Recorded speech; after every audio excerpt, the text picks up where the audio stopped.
book talk time. Sorry I keep doing these late in the day when the sun is kind of weird over here. But I only got 2 books read this week. The first one that I read was called Dearest by Althea Kontis, and it is one of the Woodcutter Sisters series. All the books in this series are kind of mashups of various different fairy tales. It involves a family whose last name is Woodcutter. Their dad is a forest woodcutter, and all of the siblings' names are days of the week.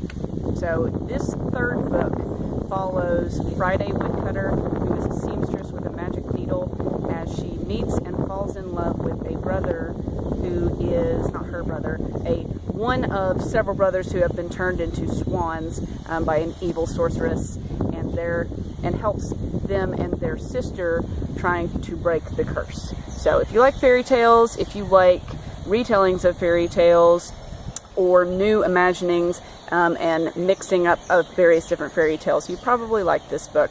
There's a little bit of love, a lot of love in this one, and a lot of fairy tale magic. So I really liked it. The other book that I read was This Shattered World. It is number 2 in the Starbound trilogy by Kaufman and Spooner. The first book was called These Broken Stars, and the second book, This Shattered World, it took me a long time to figure out exactly how it was connected to the first book.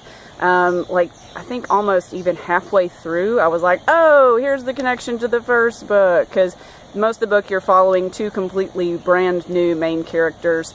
I had a little bit of trouble with this book. It is set in space. There's some...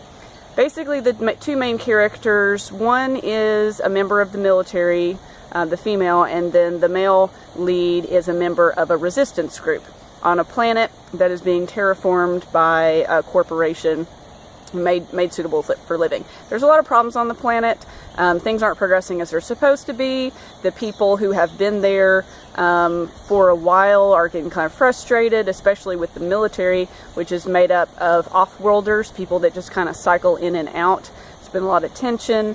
There is, of course, a star-crossed love story. Girl from the military plus boy from the resistance.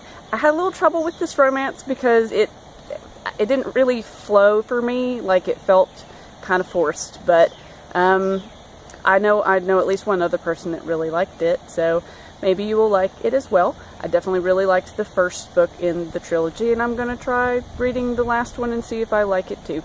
So hopefully you guys are having a great summer, and I will see you next week.